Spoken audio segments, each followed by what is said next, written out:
In this video, I'll show you how to fix one expert authorization error. So if you find this video helpful, subscribe to the channel for more important videos like this. Before we continue, I want to show you how to create a professional one expert account. To do that, click on registration, take the third option. Fill in your details correctly from your surname right down to your password. In the promo code box, you're going to use the promo code LEOTV. If you use the promo code LEOTV, OneXBet is going to give you a 300% bonus on your first deposit. This means if you deposit $100, you're going to receive $300. Once you're done, click on these three boxes and register your account. Now, let's continue.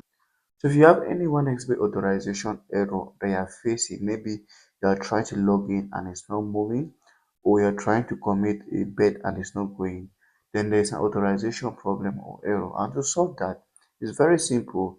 Just go over to customer service, go to chat on our operator, or use a contact that have been provided and reach out to them.